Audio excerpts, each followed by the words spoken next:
Tao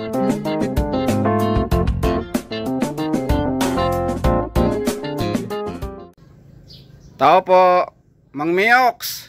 Mang Miox, ito na si Recontech. Ano po ba yung ipapa-check up nyo kay Mr. Recontech? Pasok lang Mr. Recontech.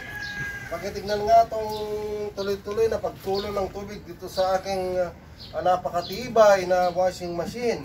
Ay siya, sige po Mang Miox, at ako nang bahalang tumingin at mag-check up dito sa inyong washing machine na tuloy-tuloy ang pagtulo ng tubig.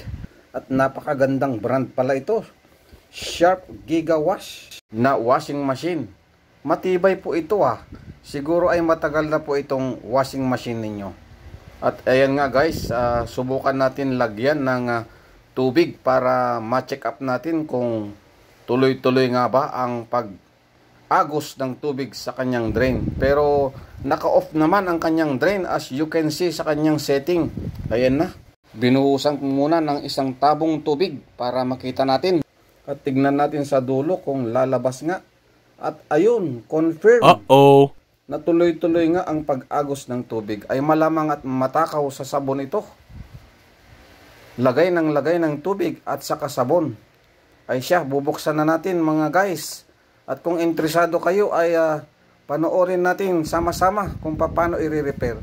At ito na nga po yung pinabili ko na spare na drain plug o rubber na para dito. Ayan po, pang Sharp na galing sa Shopee. Ito na, umpisa na natin na buksan ang kanyang likod para makita natin ang tunay at katotohanan na dahilan ng pagtagas ng tubig sa washing machine na ito. Sharp washing machine.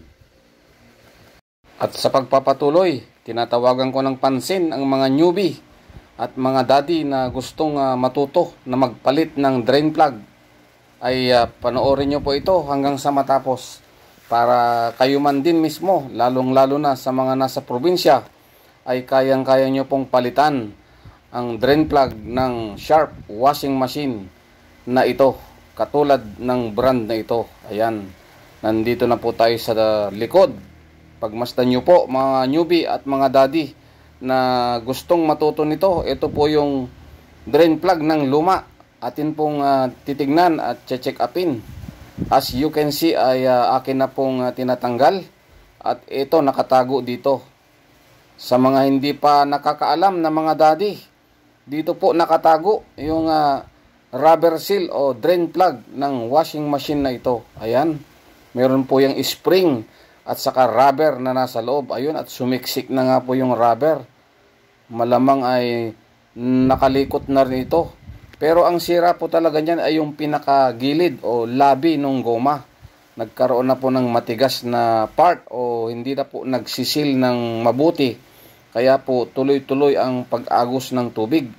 At pagkaganyang issue mga daddy ay matakaw po sa sabon. Si Mrs. na naglalaba ay lagay lang ng lagay ng sabon at nakakahinayang naman. Kaya naisipan ni Mang Miox na ipaayos na itong kanilang washing machine. Dito po yung part na matigas. Kaya po hindi na po nagsisil ng mabuti. Ganyan, ilalabas mo lang po yung plastic dun sa lumang rubber. Then kunin po natin yung bagong bili at saka may kasamang spring. Ayan po. Pagka bumibili po kayo daddy ay bumili na rin po kayo ng panibagong spring. Ayan. Isusuksok mo lang po yung puti na yon hanggang doon sa pinaka dulo ng rubber. Dapat po ay umabot doon sa pinakababa. Yan, hanggang sa makaupo po yung plastic doon sa dulo ng goma. Yan, yun po yung proper hindi yung sa bungad lang ay okay na. Huwag po ganun ang gagawin ninyo. Kailangan po ay sasagad hanggang doon sa baba. Pagka umabot na po doon, ayun, pwede na pong ilagay yung spring at ibalik doon sa kanyang kalalagyan, doon sa drain housing dyan, sa loob dyan. Yan. Katulad ng ginagawa ni Mr. Recontech, ay hindi po yan lumulubog yung buong labi. yung pinaka last na part ng goma ay dapat ay nakaupo lang doon sa gilid bago nyo po takpan. Ayan, atin na pong tatakpan. Ayan. O, diba? Nakita nyo po yung paglalagay. Wala pong mekos-mekos dyan o focus-focus. Straightforward lang po tayo para kayo man na mga newbie ay matuto rin. Ayan po. Nailagay na po ng maayos. Ngayon, pagkatapos nyan, atin pong tetestingin. Buhusan po ulit natin ng tubig doon sa kanyang washing tub. Dahil doon naman po yung may problema at pinoproblema ng may-ari.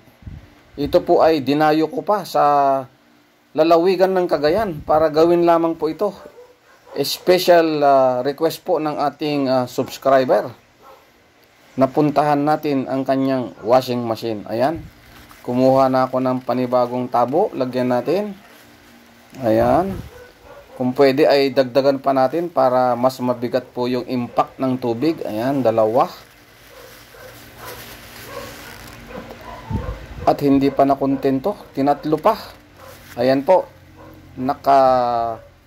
Naka-off pa rin yung drain knob natin. Tignan natin kung may tumutulo nga ba. Effective nga ba ang ginawa ni Mr. Recontech? O ayan, wala na mga guys. Success tayo sa pagpapalit ng rubber drain plug. Ayan, inilipat ko pa para maniwala naman kayo. Kitang-kita ng dalawa ninyong mata. At ngayon, ilalagay natin sa drain position. At tignan naman natin yung reaction kung ayun. Diba mga guys? Confirm na tumutulo din naman pag nasa drain position yung ating pihitan sa ibabaw. O paano mga guys? Dahil sinamahan nyo ko hanggang sa dulo ng paggagawa natin ng sharp washing machine na ito, ay huwag nyo namang kalimutan na mag-subscribe sa Recontech channel para kung meron pa tayong ibibideo na dapat nyong matutunan ay isi-share ni Recontech sa inyo at ma-update kayo sa ating gagawing pagre-repair. Hanggang dito na lang ang aking maipaglilingkod sa inyo mga viewers at subscriber na sumusubaybay sa Recontech. Sana ay nakatulong po ito sa inyo. Bye bye everyone. God bless.